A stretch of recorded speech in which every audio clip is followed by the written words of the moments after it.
thank you. I appreciate the introduction, and it's really a privilege to be here. I've visited Seattle before on a couple of occasions, and before the pandemic, I was definitely supposed to get back over there because we do have an office, JFrog, in Seattle, and it's a city that I always loved. I don't know if they still call it the Weedle on the Needle. Is that what they call it, or the Needle on the Weedle, or forgot the local term I was taught, but the Space Needle.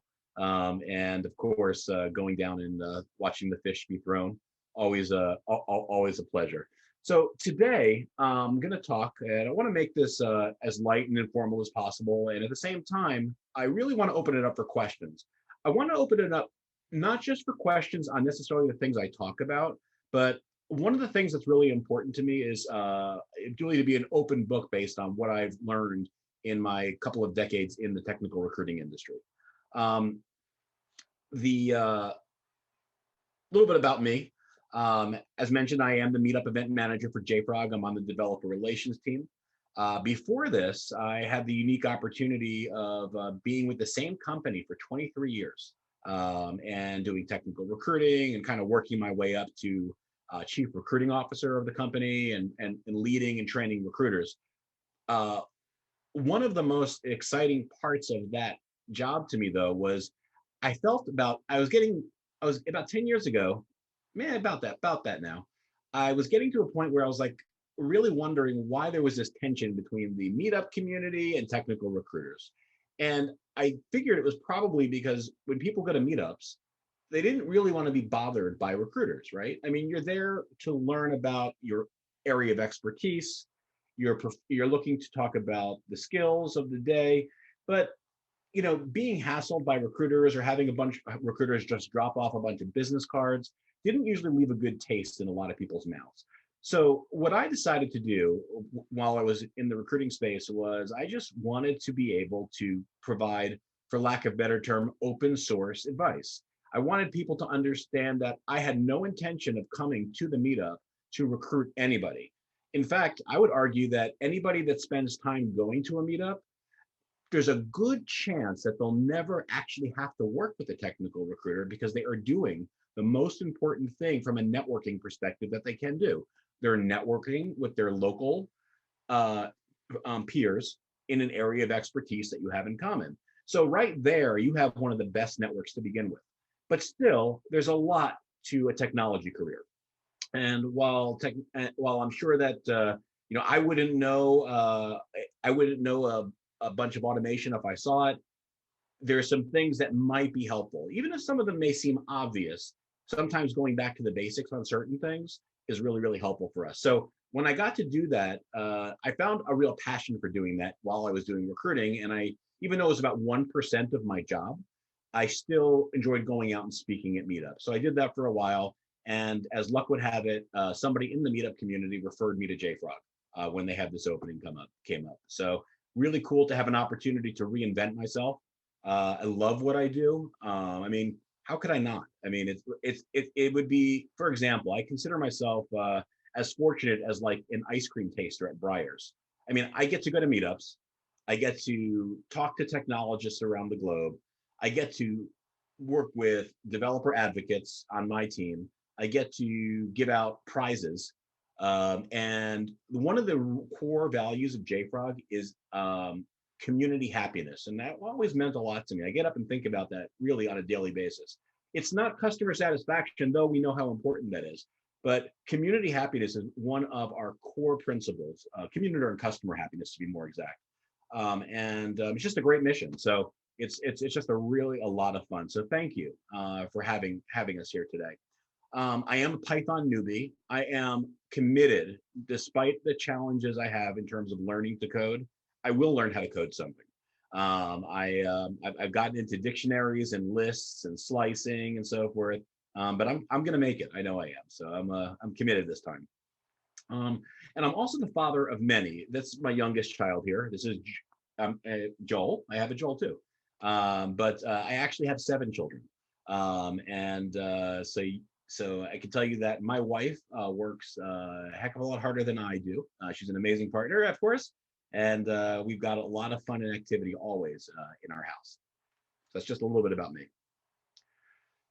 So as you saw, or see rather, Star Wars Legos is a thing. And one of the things that I get to do is do sweepstakes in the community. I don't do live drawings because, we're a public company now and compliance is really, really important.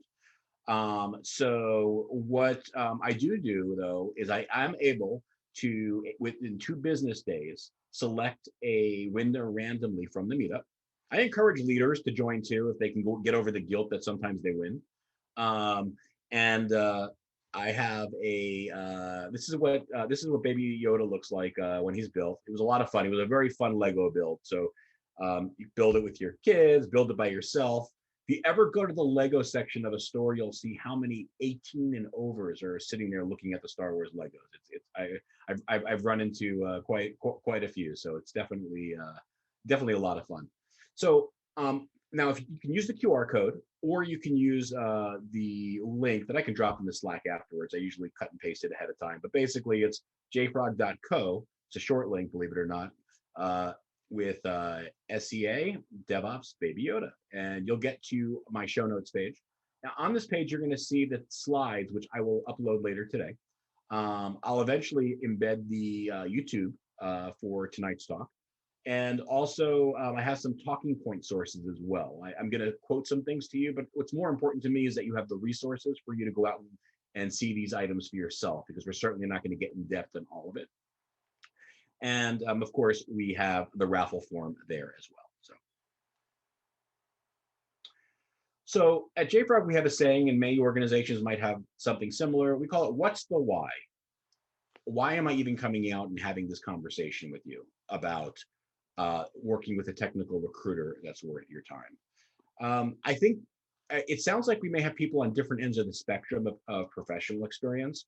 Someone mentioned that they're, in a boot camp and, they're getting up to speed from a technology perspective. So your experience with technical recruiters might be slightly different than, let's say, somebody who's got 5 to 10 years of technology experience. And that seems to bring a bunch of other situations your way, especially in terms of a lot of volume. So it's almost like you have not enough volume of quality calls coming in, and then you have too many calls coming into you. So we're going to talk about that. But whether, like I said, networking at Seattle DevOps is going to be one of the best things you can do from your career. And you may never need a recruiter. However, many of you will be working with a technical recruiter at some point in your career, and understanding a little bit about how to select the best ones to work with is going to be something which will go a long way. So before we jump into those few things, I want to talk to you just a little bit about your tech market. You already know Seattle's a great place from a technology standpoint to be.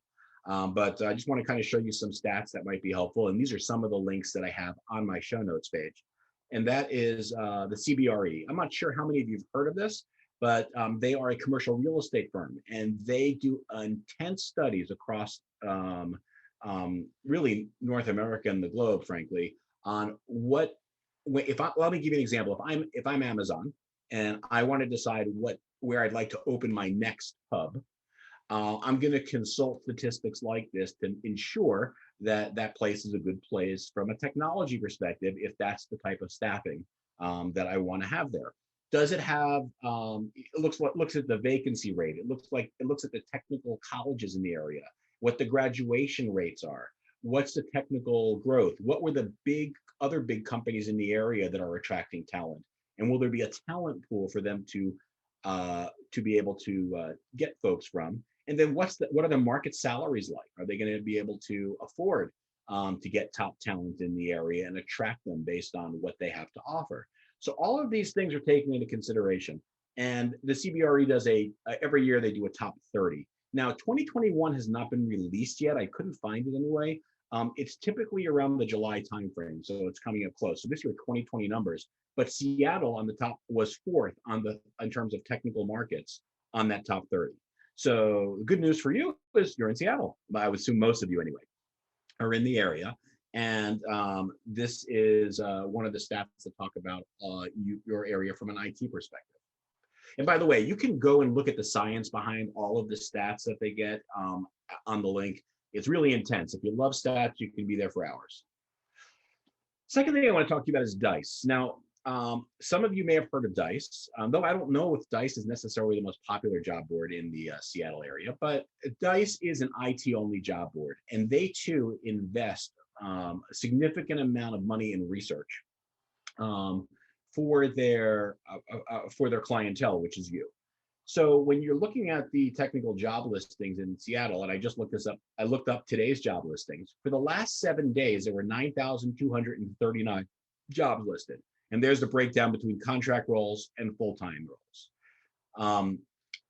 Then I looked specifically at DevOps job listings. And interestingly enough, 13% of the tech jobs required some type of DevOps skill. So that speaks volumes in terms of those who are interested in the DevOps space, because the market is obviously very, very good for you, because out of all the technical jobs there, it's a really important skill to possess to regularly continue to grow in your career from a technology standpoint. It's a great area of tech to be in. As far as, so we have contract, we have full-time, and so I thought that was an interesting statistic. Another link that I have for you is the 2021 salary survey, which took about 9,000 employed technology professionals. And this is Dice every year has their technology survey, and it's pretty good. There's definitely a lot of other ones out there. Glassdoor does one. Robert Half does a really, really detailed one as well.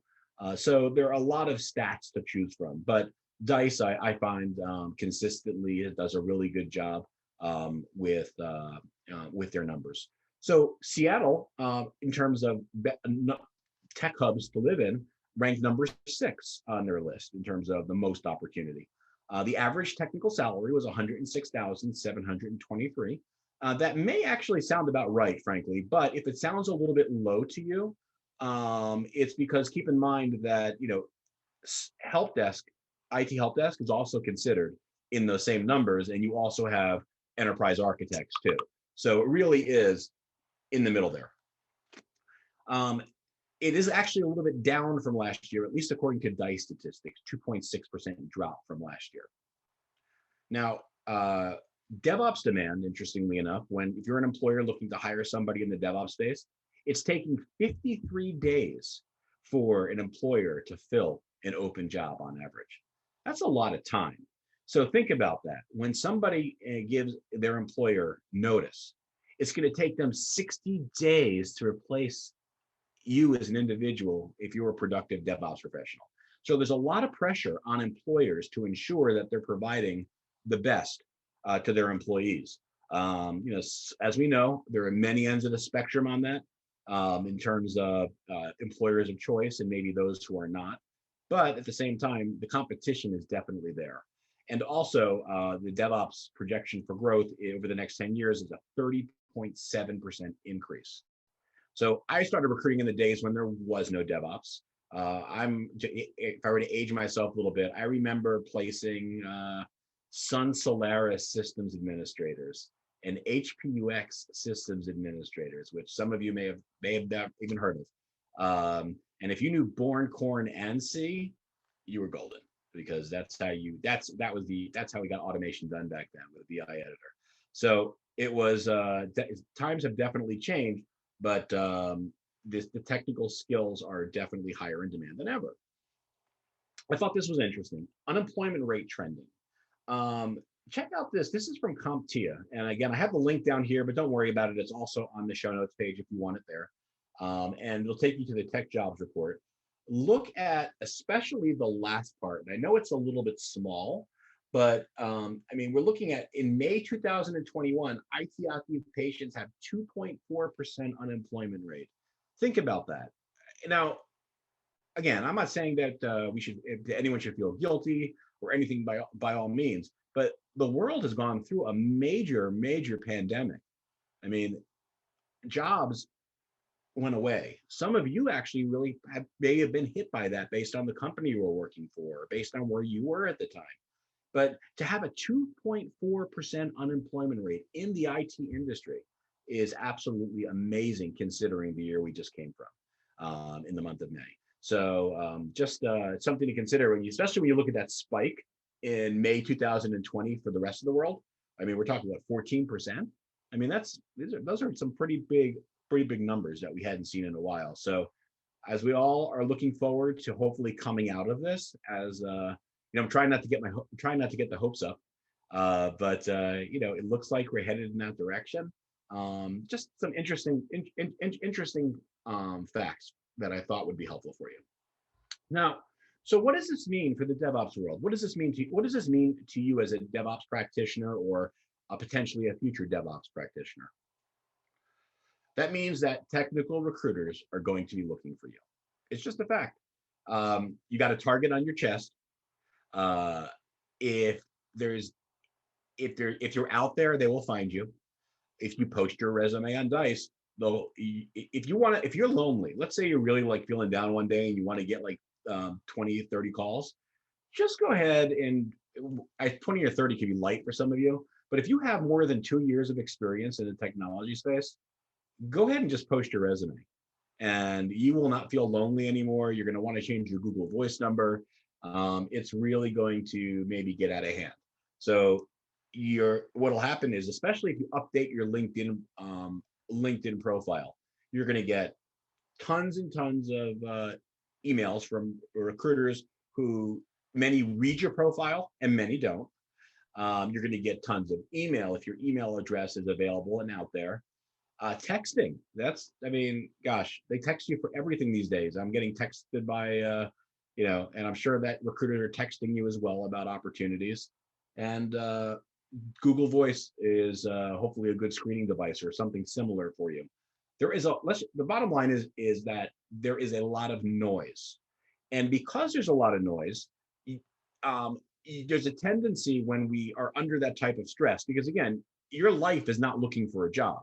The life of a recruiter is trying to find people jobs. So when you're experiencing and being bombarded by all of this noise, you really have to figure out, how do I manage this? How do I discern where my time should be spent? And that's really the purpose of what I wanted to give you a few tips on tonight, because obviously we hear cliches all the time. Don't throw the baby out with the bathwater, right? You don't want to take something and throw away something good, but you don't have time to sit there and go through every single inquiry, especially if you have experience in the space. So generally, there are two types of technical recruiters, and I'm going to talk about agency recruiters and corporate recruiters, but I'm only going to focus for a second on corporate recruiters. A corporate recruiter is somebody that when they reach out to you, they're representing a company. So if I'm a recruiter from Amazon, I'm calling you from Amazon, I'm waving the Amazon flag, I'm not representing another company. You may have a good experience with me, you may not have a good experience with me, hopefully you do. However, you're kind of stuck with that individual through the process because they were assigned by Amazon to recruit you in most cases. Usually you won't ask for a switch of a technical recruiter during the process. When you're working with a corporate recruiter, whether it's a good experience or not, simply because that is one of the that's their role, is to wave the enterprise flag.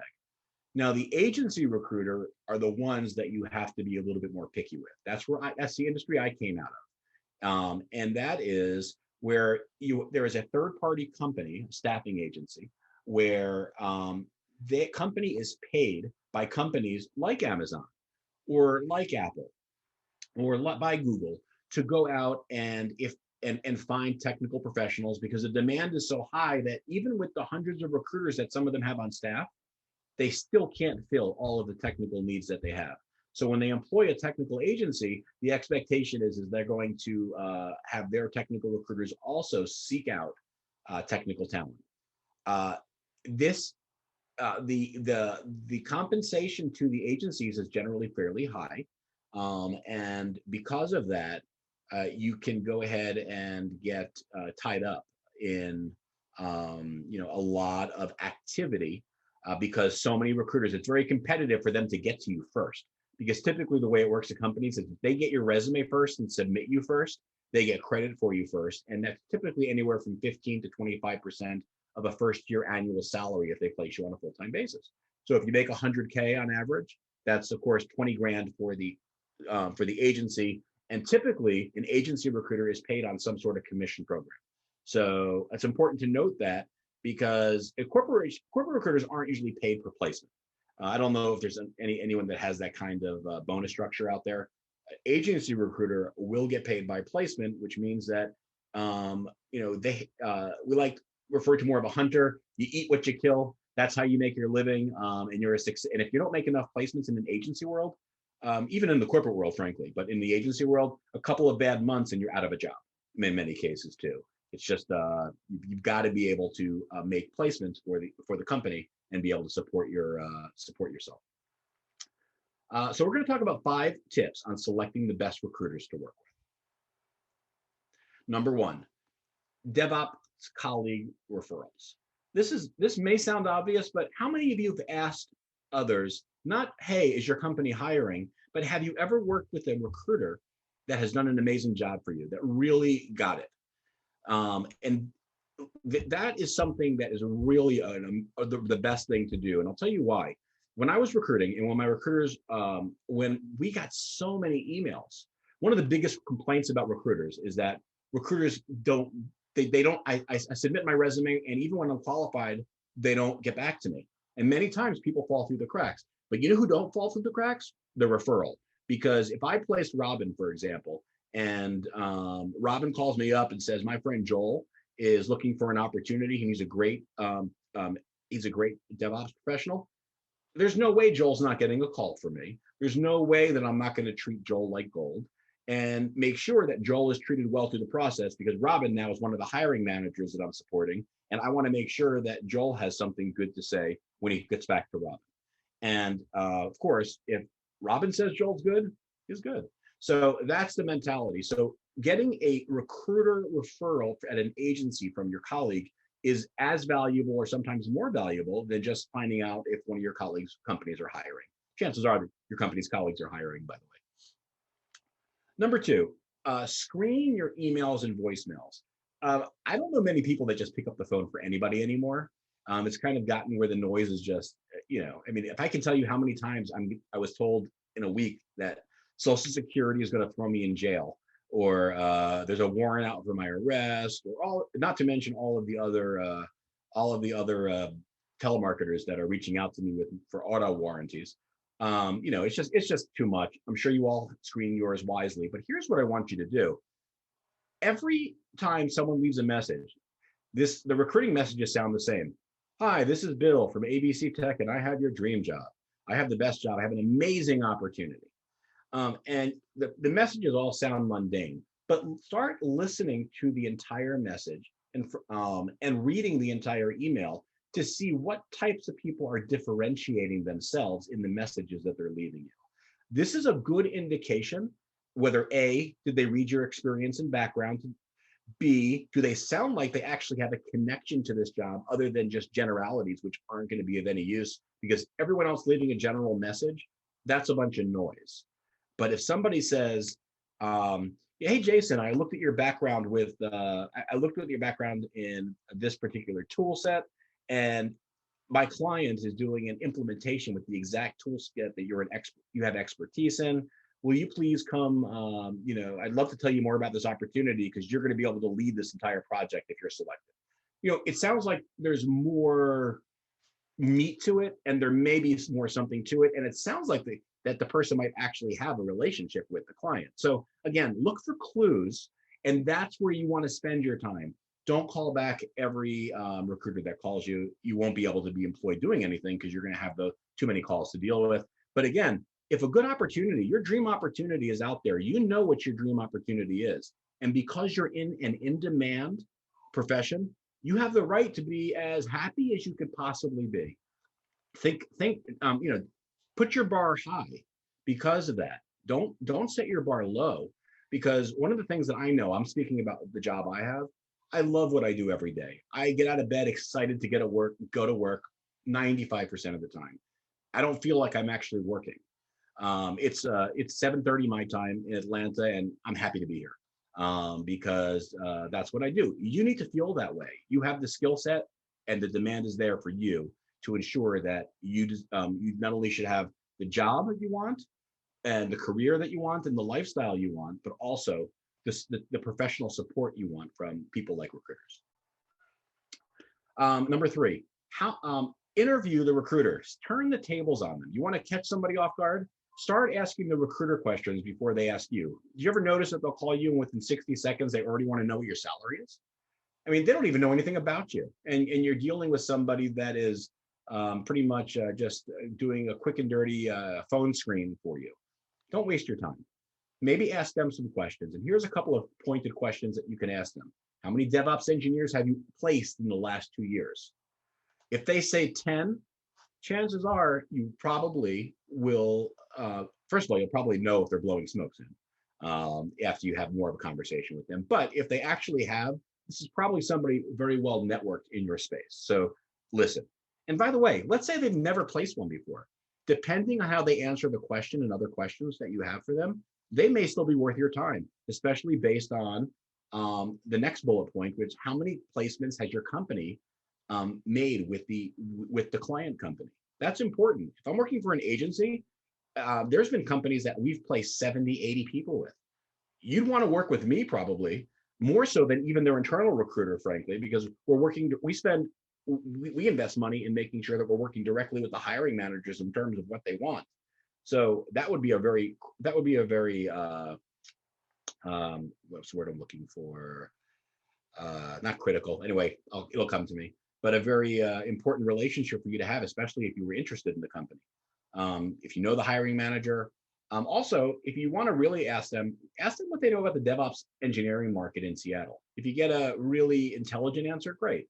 If they can't name 3 DevOps tools, maybe you want to think twice about wasting your time and using your time to work with somebody that's only speaking in generalities and maybe just submitting your resume and saying a prayer. Again, it's your time that we want to take into consideration. The more experience you have, by the way, the more choice you have in who you work with. Sometimes when you're just starting out, you have to be a little bit more flexible and go through those hoops to land your first job when you do that. Assess a customer service rating. And this is important. If you feel like you're going to be able to communicate well and the chemistry is there, I like to look at recruiting agencies as like the hospitality industry. You look at these 2 hotels. One of them is your standard motel that you can probably get anywhere from $29 to $39 a night. And then on my right, we have the Bellagio. Now, they both have beds. They have TVs in their room. They have some form of food available, whether it's in a vending machine or if it's in a huge buffet. All of these things are there, but how are you going to be treated through that process? That's going to be really important. So if you don't feel the communication's there and the individual really has your best interest at heart, I really suggest you move on. Because again, there's no reason for you to take second best when you don't have to, especially being in demand like you are. You need to work with people that truly get what you do. They may not be able to code, they may not be able to do some of those things, but they're the kind of people that you want to connect with, because I've had certain people that I've placed 5 times in my 20 years over the course of time. I mean, that's a relationship you build over time. Most new recruiters, when they start out, are very short-sighted. They just want to make that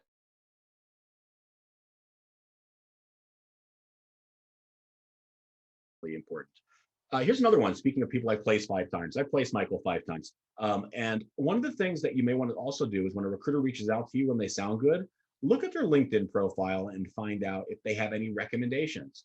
If the recruiter has no recommendations from people they've placed, or even people they didn't place, or clients on their LinkedIn profile, I'm not saying it's bad. So I have an obscene amount. It was important for me to market myself. I had like 86. I actually at one point in time, and I would just send out requests after I placed people and so forth to if they would write a recommendation. And the ones I appreciated the most are the ones that went into detail about what services I was able to provide for them. It also added credibility, because chances are during the process, the recruiter is going to ask you for your references. Don't you think it's important that they have references too? And this is at least something. If you know a fake reference versus but versus a real reference when you read one. So there's some really, really great references. One of the best references I have is from somebody I never even placed before. I just had a relationship for 20 years, and we did a lot of business with referrals, and I was able to support his clients. But again, sometimes you're going to spend time with people that you never place, but recruiters can also be, even if they don't place you, a good objective source of information. So that's basically my talk for the evening.